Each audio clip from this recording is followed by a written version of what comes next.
ఇక interesting news మనందరికి. దీని వెనుక మీకు నిన్న ఒక వార్త వచ్చింది. ఏమని? ఇంజనీరింగ్ సీట్లు పెరుగుతున్నాయని. 4,300 చిల్లర ఇది ఇంజనీరింగ్ సీట్లు పెడతానే వచ్చింది. సో ఎందుకు? ఇక మల్లారెడ్డికి ఇట్లా వచ్చి కూర్చుంటే పెరుగుతాయి. నేను చెప్పిన కదా, ఇంజనీరింగ్ కాలేజీలు మొత్తం ఆలే, రాజకీయ నాయకులే.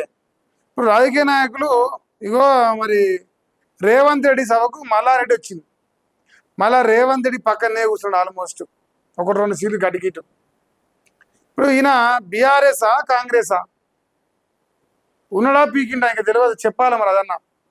ఆయన ఏ పార్టీలో ఉన్నాడో చెప్తే బాగుంటుంది. మా కాక ముసలాయన ఇట్లా ఇట్లా కళ్ళు మూసుకొని కూర్చుండు.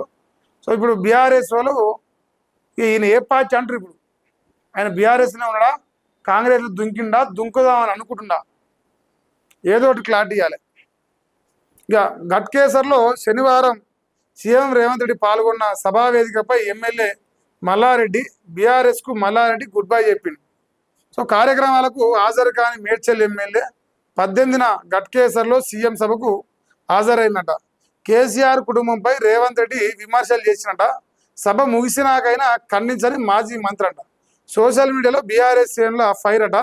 పార్టీ నుంచి సస్పెండ్ చేయాలని డిమాండ్ చేస్తున్నట. మల్లన్న మౌనమేళ క్రిషాంక్ ప్రశ్నిస్తున్నట. పెయిండా ఆయన ఇంకున్నాడా?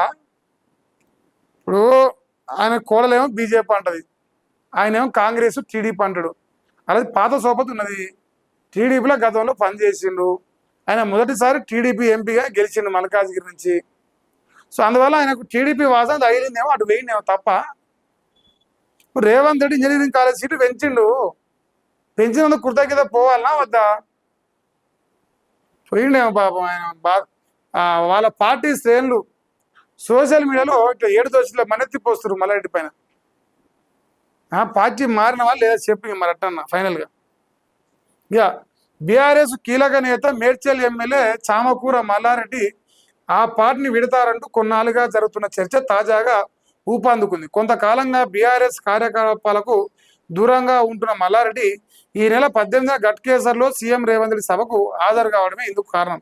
అంతేకాదు, సభలో రేవంత్ బీఆర్ఎస్ అధినేత కేసీఆర్ కుటుంబంపై 7 దోషుల మనెత్తి పోసినా కూడా దాన్ని ఖండించలేదట.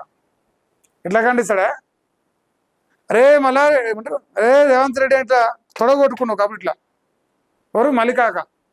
ఇప్పుడు పోయి మనవంతో కాళ్ళు మొక్కిచ్చిన పాపం పోతట్టు అయిపోయింది. మనవాడు కాళ్ళు మొక్కినప్పుడే డౌట్ వచ్చింది. ఇప్పుడు చూస్తే పిక్చర్ క్లారిటీ వచ్చేసింది. సో ఇట్లా 18వ తారీఖు నిన్న కాక మొన్నట ఆయన సభలట కలిసినట. వెనకంగా పోయి నిలబడట. రేవంత్ రెడ్డి ఇప్పుడు ఏదో సభ పెట్టినా తిరుగుతూనే ఉంటాడు. నాకు తెలియదు ఆ సభకు పోతప్పుడు. మల్లారెడ్డి ఆ సభకు పోయి కూర్చున్నా సరే, కూసోకున్నా సరే తిరుగుతాడు పక్క. ఇంకోటి మల్లారెడ్డి ఉండని చెప్పేసి ఆయన తిరుగుకుంటాడు రేవంత్ రెడ్డి. ఆయన సభ పెట్టేదే తిట్టేది, అందుకు సబ్జెక్ట్ ఉంటే కదా ఏమన్నా. సో మరి ఇక మల్లికాక పోయినట్టేనే. మల్లికాకకు మంగళం పలకాలి బీఆర్ఎస్ వాళ్ళు. ఆయన లేడు. ఆయన పార్టీకి వెళ్ళి దుంకిండు. జంపింగ్ చెప్పాంగులు ఇప్పుడు 11 అయ్యారు. 10 కాదు 11 అయ్యారు బీఆర్ఎస్ నుంచి వెళ్ళిన వాళ్ళు. దాదాపుగా ఆయన వేయినట్టే. ఇంకా ఆయన చెప్తారే 100 లెక్కలకి అంతే తేడా.